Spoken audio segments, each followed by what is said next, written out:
reason that Graham and I chose to live here in Byron Bay was that in our work we offered couples the opportunity to really connect and spend time together, and what better place to do that than in beautiful Byron Bay.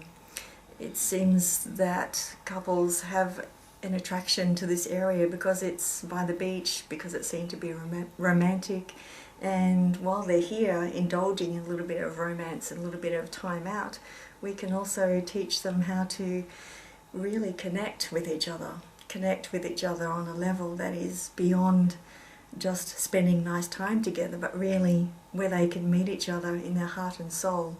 And that's very much been my journey with Graham.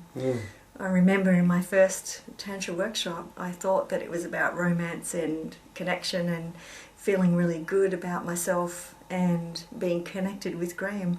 And we actually came to Byron and did a workshop with Oceana and Icarus, who created Oztantra.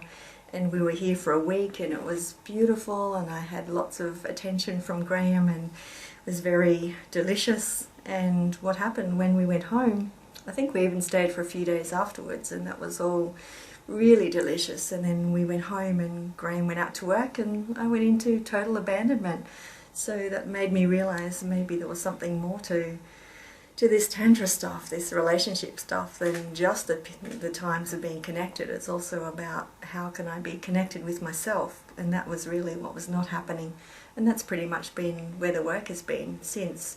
So when we work with couples, it's not just about the connection with each other, but it's also about understanding that we can connect more fully and deeply with each other when we're more fully and deeply connected with ourselves first. Being in Byron Bay is even more of a challenge because of this place. I mean, it's a great place to live, but there's also a desire or a tendency to kick back and just go with the flow and not to focus on what it really means to be in a relationship. And the challenge for me is to stay in a relationship, to stay connected. A really great place to get people to come to actually do their work on themselves, in a place like this with us. And Byron is a great spot for that. Is not just taking a couple at face value, but actually being able to sit back far enough to see what's going on under the surface, but also to be able to relate to them and to draw them out into a place of intimacy where they feel comfortable enough to start looking at that. Really, when I first started in workshops, was about how to feel comfortable with saying, yes, I am a sexual being and it's okay. In fact, it's wonderful and it's life-giving, and there are so many gifts in that place. So yeah, the challenge in workshops was just standing up and saying, this is who I am, and allowing myself to have fun. And as a man in that space and being comfortable in intimacy in that space in an open-hearted way is something that I really enjoy. And being able to connect and communicate with that in a way that is safe and holding the space is something that I really enjoy in the work that I do with singles. With couples, which is probably my favourite space, is the dimension and the complexity that comes with the relationship.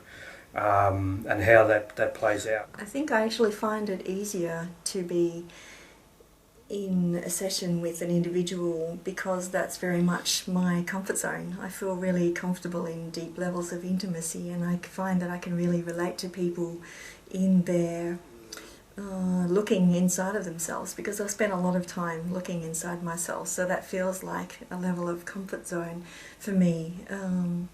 And in working with couples, I find the challenge in that is just seeing all the different layers that couples bring to their relationship dynamic, not necessarily seeing just what's on the surface, but actually seeing into where those people are coming from and what is it that they're really desiring, what is it that they're longing for, and finding a way to help them to enunciate that.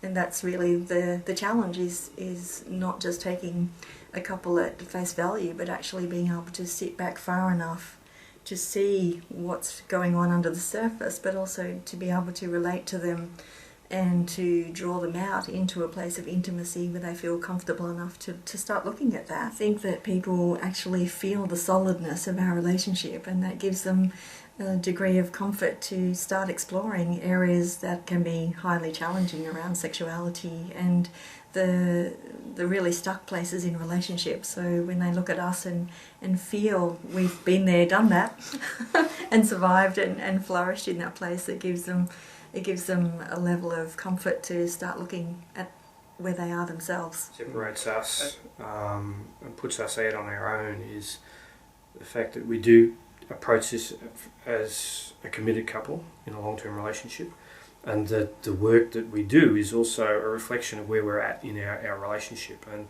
in our relationship, for me as a man, is about learning what heart connection is, and the connection between heart and my sexuality, and that combination and how that looks and how that shows up in our relationship. Sex on a train. Sorry. No, very boring.